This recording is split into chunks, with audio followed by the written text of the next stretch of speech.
Hey guys, what's going on? My name is Tim Kelly. I'm senior editor and content developer here at section215.com. Thank you guys for tuning into this video. This video is actually going to coincide with an article from our own Summers Price, who's discussing if you had the chance to have one of these four guys on your team, that'd be Connor McDavid, Andrew Wiggins, Mike Trout, or Andrew Luck, which one would you go with? And the thing is, he posted on Twitter, he left it an open-ended response, so he's going to interpret how he interprets it in the article. I'm going to look at it in a different sense in my video. I'm going to narrow it down to begin with to Mike Trout and Andrew Luck, because as much as I like the idea of the other two being here, I like the idea of any four being in Philadelphia right now in a time where the Eagles really are the only relevant team. Connor McDavid hasn't even been drafted in the NHL yet, and Andrew Wiggins, as much as I wrote countless articles about Andrew Wiggins and was frustrated that it ended up that Andrew Wiggins ended up coming to Philadelphia, and I'd love to see him in Philadelphia someday, and I wouldn't put that possibility past them if Sam Hinkie's plan actually works. Andrew Wiggins, putting him in the same category as Mike Trout and Andrew Luck, two players that have had historical starts to their career considering their position and are on the fast track, and I mean, the fast track in terms of they've started out the first 2 or 3 years of their career this way. There's still a long way to go, but they're on the fast track towards being in the Hall of Fame. It's kind of doesn't make sense to compare either of those two, in my mind, to the other two. So narrowing it down, I'd be looking at which player would you rather have in Philadelphia in terms of Andrew Luck or Mike Trout. And there's two ways you can look at this. You can look at this as you're given a blank slate on each team, and which player would you rather start your franchise with, or you're given the rosters as currently constructed and you can add one of these two players onto your team to try and build a championship contender. And that's the angle I'm going to take. So you have the current Eagles situation and you have the current Phillies situation. And obviously the Phillies are a lot more than one piece away. I don't think that there's any question about that. Andrew Luck, on the other hand, and I'm not even sure Andrew Luck is as good as Mike Trout in his respective sport, and I don't mean to take away from Andrew Luck, but Mike Trout truly is on a Hall of Fame pace. But I think the impact that a quarterback can have on a team is greater than the impact that an outfielder, albeit one of the best fielding outfielders in the league and the best all-around hitter in the entire MLB and one of the best players we've seen in the MLB in a long time, I still think the impact that a quarterback has on the entire team is going to be greater than the impact that one player has, because for as good as Mike Trout's been in those 3 years, the Angels have made the playoffs one time, and they were eliminated in that one time. And Trout actually did not have a very good series this year against the Royals. He had the one home run. I think he had one other hit besides that in the series. Then you look at Andrew Luck, who comparatively has been probably just as far in the playoffs if you scale NFL to MLB as Mike Trout ever has been. But he's also in a conference that features Peyton Manning, Phillip Rivers, and Tom Brady as three other people that he's gone against. And I don't think that in either of the playoff games he's lost. He lost to the Ravens, who ultimately went to the Super Bowl, and then he lost to the Patriots last year, who, I mean, it's obvious what the Patriots do year to year, especially in the playoffs. I don't think either have been, oh, let's put this on Andrew Luck. No, I think he's just been on teams where he's been outmatched. It's worth looking at the fact that prior to Andrew Luck getting to Indianapolis, they were a 2-14 team that started out, I think, 0-12, 0-13 in the year that Peyton Manning wasn't there. I think for as good as Mike Trout is, bringing him to Philadelphia does not fix the rest of it doesn't fix the Ryan Howard problem. It doesn't give you a new young core, a young farm system. It doesn't fix the fact that you have Ben Revere and Dominic Brown combining to form one of the worst fielding outfields the MLB's ever seen. You have a nice bullpen, except Jonathan Papelbon's kind of a problem, and by kind of I mean he's a complete problem, and something that I'd like to see the Phillies just cut him loose this offseason. And I still think the Ryan Howard issue looms the largest this offseason for the Phillies. But that's another discussion. My point is, you can put Mike Trout with an 8+ WAR into the Phillies outfield, and it's still not going to.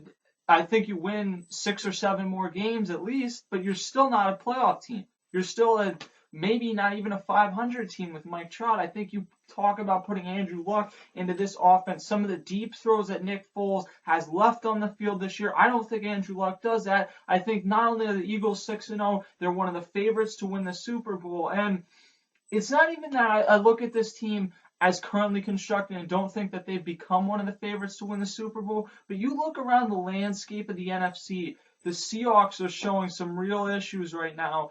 And I understand now, knowing that Percy Harvin was this big of a locker room problem, it made sense to probably cut ties with them, except you lost Golden Tate. I think that probably had to do with Percy Harvin, and now Doug Baldwin is your best receiver, and you really don't have a ton for Russell Wilson to work with there. You still have Marshawn Lynch. It's not a bad offense by any means, but for a team that's considered the favorite to repeat as a Super Bowl, they certainly look more vulnerable than we thought after the Week 1 win over the Packers. You also look around the rest of the NFC at the 49ers, who have had some internal problems. I still think they'll be there, but they're a beatable team.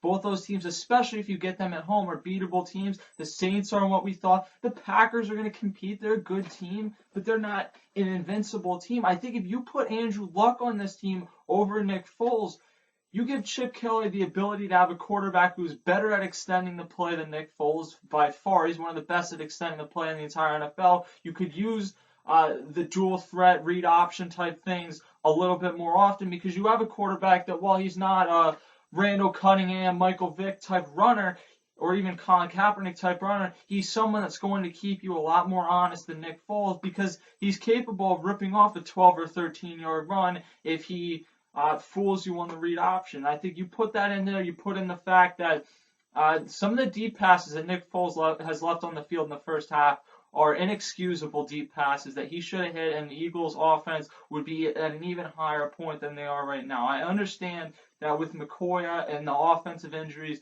Nick Foles hasn't been put in a great situation, but I think if you put Andrew Luck in Philadelphia right now, not only are the Eagles the NFC East favorite, they're the NFC favorite, and they're right in the discussion for Super Bowl. You put Mike Trout in Philadelphia, and the Phillies are still probably at best a 500 team with an incompetent GM. Now, I mean, it stands reasoning that it's not just as cut and dry as you put these two in the situation and either they make or break your team. The Phillies have an incompetent GM. The Eagles have one, and Howie Roseman has done a good job. The Phillies have a manager who sure looked incompetent in his first year in Ryan Sandberg. The Eagles have someone that's helping to revolutionize the NFL and Chip Kelly. The Eagles have other pieces surrounding. You have Jeremy Maclin, one of the better, not best, but one of the better receivers in the game. You have a loaded tight end. Two tight ends, I should say, that are effective. You have a young receiver in Jordan Matthews. You have Shady McCoy. You have an offensive line that, when healthy, is extremely effective. Darren Sproles has been one of the most valuable assets that any team has acquired in the offseason.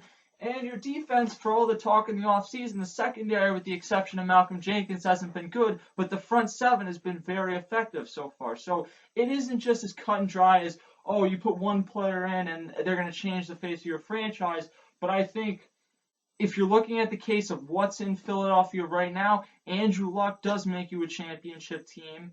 Mike Trout does not, and I think it comes down to that. I'd rather see the Eagles get Andrew Luck and win a championship than see the Phillies get Mike Trout and waste a great player. You'd probably get a great return for him in a trade, but it's not going to be something that's going to produce a parade. And God knows I've watched this team now. I turned 19 last week. I've watched this team virtually, all four of these teams in this city, virtually every second of my life.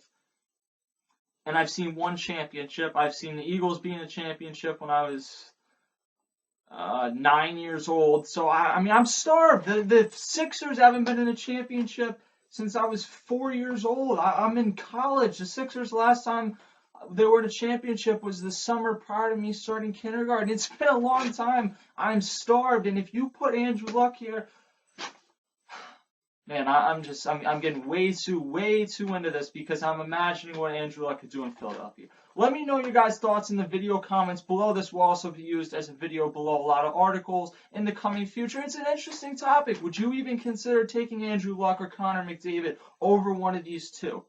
You know, it's hard to say because the other two we've seen at the professional level and they've been so effective.